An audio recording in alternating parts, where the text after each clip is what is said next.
अच्छा एक बात बताओ, जब खुश होता है व्यक्ति तो क्या करता है? और भी कुछ करता होगा।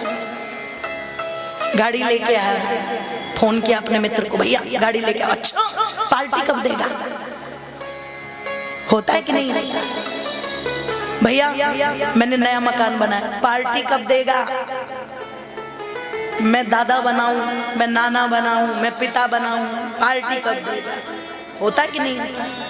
तो कहते मधुवंश नाम की एक वाटिका थी सुग्रीव की। सारे वानर झूमते झामते चले, पर क्या हुआ देखो, कितनी अपने कार्य के प्रति निष्ठा थी। जब तक सीता जी का पता नहीं चला, हनुमान जी वापस नहीं आ गए, भूखे प्यासे बैठे रहे सब। और जब हनुमान जी ने निश्चित कर दिया तो मधुवस वाटिका में क्या कहते हैं, अब सीता जी का पता तो लग ही गया और सूचना देने हम जा ही रहे हैं, पर पहले कुछ कम से कम जैसे करनाल आए कोई, तो कहते हैं हरियाणा के बाबे और मूर्थल के ढाबे बड़े प्रसिद्ध है ना। तो व्यक्ति क्या सोचता है, चलो वहां तो पहुंच ही जाएंगे, पर पहले कुछ, तो हम तो पहले ही बोल देते हैं जो भी मेहमान हमारे आते, भैया कुछ खा पी के मत आना, कभी तुम ढाबों पर चले जाओ। देखते ही ललचा जाता है व्यक्ति। मधुवंश नाम की वाटिका में घुस गए और सब के सब कहते हैं खाने पीने लग गए। अब जो वाटिका में माली रहता था उसने विरोध किया। वाटिका तो सुग्रीव की है, सेना भी जोर से बोलो सुग्रीव की है, पर क्या कहा, बिना पूछे मालिक से कोई वस्तु लेना, ये भी तो चोरी है, ये भी चोरी है।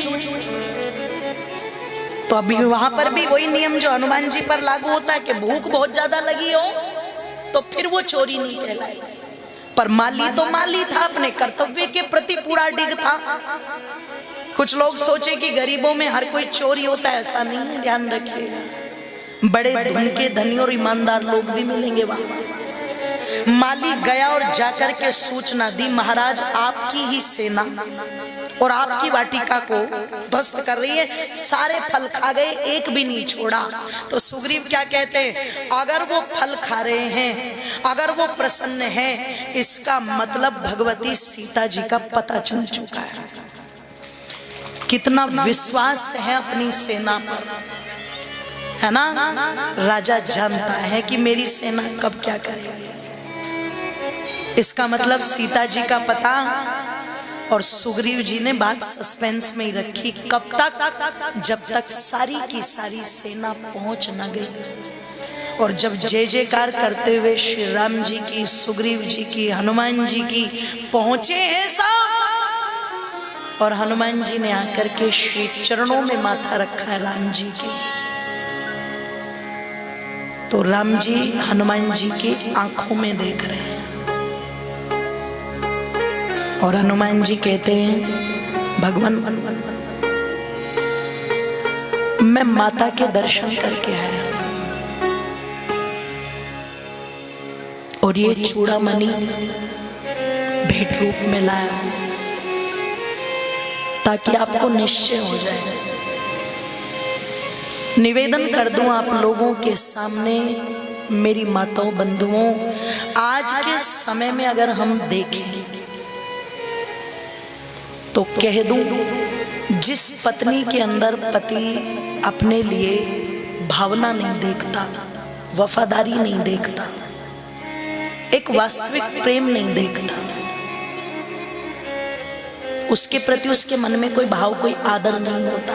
और यही बात एक पति पर भी, जो पत्नी, कई बार कहते हैं ना माताओं को कि गहने से कपड़ों से नहीं, ये सब चीजें उसे देना आपका कर्तव्य है अपनी सामर्थ्य के अनुसार। लेकिन एक स्त्री वास्तविक अर्थों में अगर देखा जाए, जो सच्ची स्त्री है, वो अपने पति से सिर्फ और सिर्फ उसके दिल में अपने लिए एक सच्ची प्रेम और सच्ची निष्ठा चाहती है, दिखावा नहीं चाहती, मिथ्यावाद का व्यवहार नहीं चाहती। और ये सब पर भी बात लागू नहीं होती, लेकिन वास्तविक प्रेम उसी को कहा जाएगा। और हम सोचें कि हम राम जी को रिझाएंगे बहुत सारी चीजों से। आप गोस्वामी जी को पढ़िएगा तो कहते हैं राम किससे प्रसन्न होते हैं? राम उससे प्रसन्न होते हैं जहां पर सत्य है, सच्ची निष्ठा है और वास्तविक प्रेम है। राम उस पर मोहित होते हैं।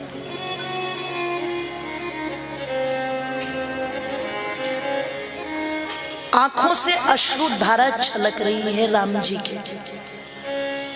कैसे कह सकते हैं कि वो अच्छे पति नहीं थे?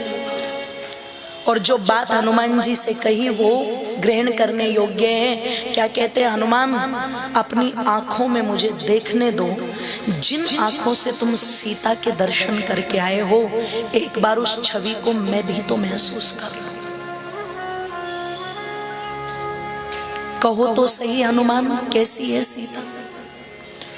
जिस पीड़ा में थी मेरी माताओं, जिस दुख में थी, हनुमान जी ने वो सारी की सारी पीड़ा राम जी से कह सुनाई।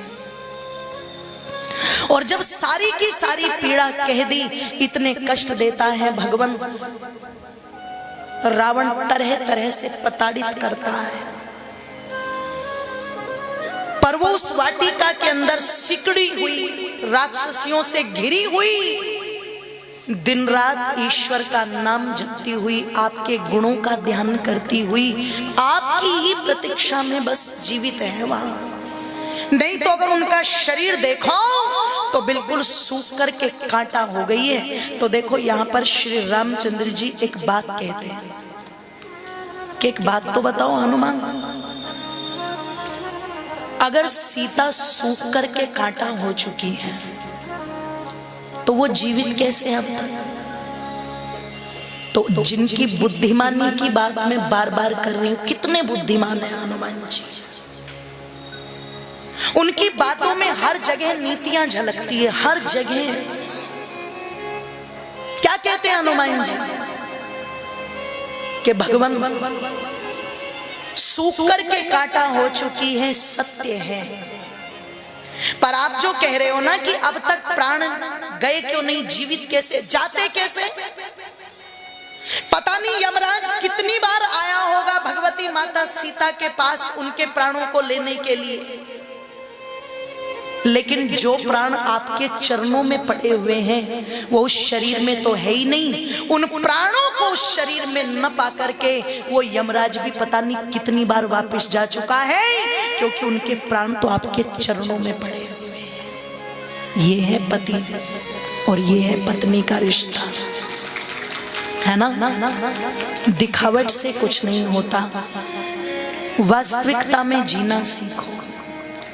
आज पता नहीं क्यों दिखावट बढ़ती जा रही है और वास्तविकता जो है रिश्तों की वो धीरे धीरे समाप्त होती जा रही है। पहले दिखावा नहीं था, लेकिन रिश्तों में ताकत बहुत थी, बल बहुत था, प्यार बहुत था, इसलिए उनमें समस्या नहीं आती थी।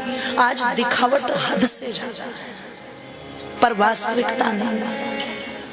ओ मेरी माताओं, अगर वास्तविकता हो तो फिर पति पत्नी का रिश्ता क्या है? संसार का सबसे सुंदर रिश्ता है। सबसे सुंदर निवेदन कर दूं आप लोगों के मध्य में, कह दूं, यहां पर कहते हैं श्री राम जी उस चूड़ामणि को देख करके हनुमान जी को उसकी भी गाथा याद करते हैं और गाथा याद करके कहते हैं अब देर ना होगी। सुंदर कांड समाप्त होकर के युद्ध कांड आरंभ होता है। महर्षि वाल्मीकि जी ने जो अंतिम कांड लिखा है, कहते हैं श्री रामचंद्र जी ने कहा अब उस रावण का अंत आ पहुंचा है।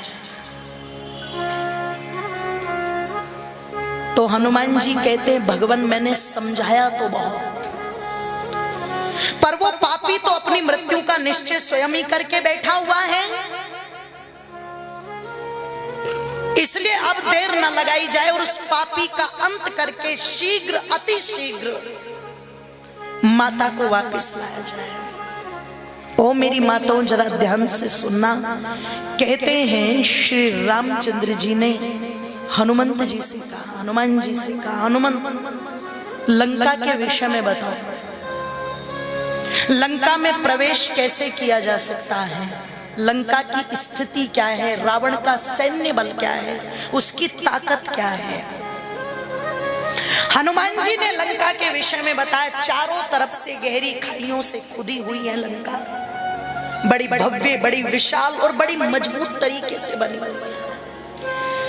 4 ही पुल हैं और 4 ही द्वार हैं जिन पर सख्त पहरा रहता है, पर कोठों पर चारों तरफ तोपें तनी हुई हैं और सैन्य बल विशाल है रावण का। सारी चीजें एक एक करके हनुमान जी ने बताई। युद्ध की तैयारी हुई माताओं, और कहते हैं राम जी पूरी सेना को लेकर के कहां पहुंचे हैं, बोलो, समुद्र तट पर।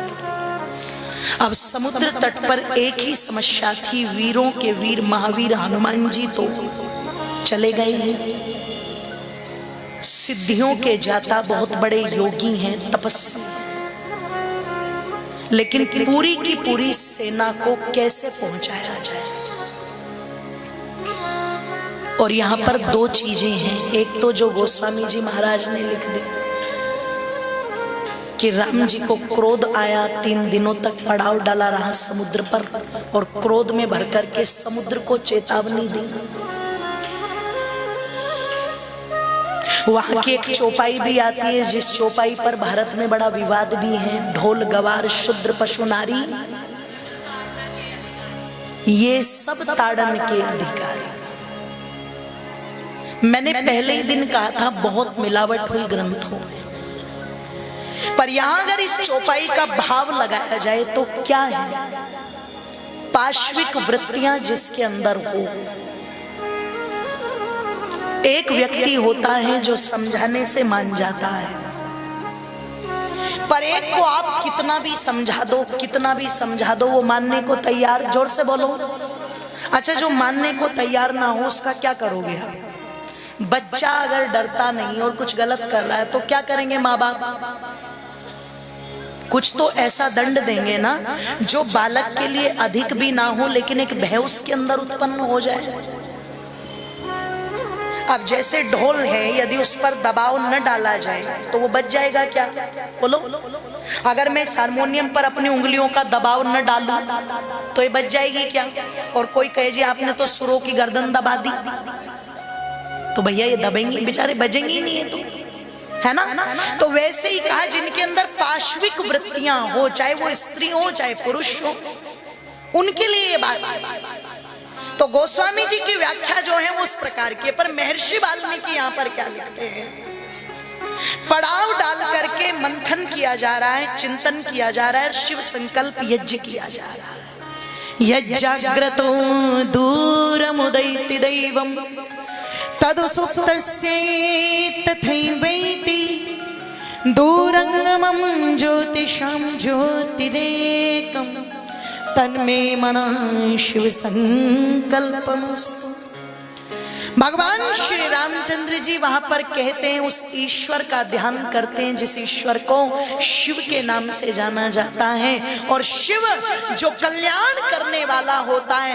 ओ मेरी माताओं, पहले किसी भी कार्य को करने के लिए व्यक्ति चलता था, आज भी जो धार्मिक लोग हैं कोई भी कार्य करने के लिए चलते हैं तो क्या कहते हैं, पहले भगवान का चिंतन करो, मंथन करो, यज्ञ आदि करा लो, ताकि इस कार्य में किसी भी प्रकार का कोई विघ्न पैदा, जोर से बोलो,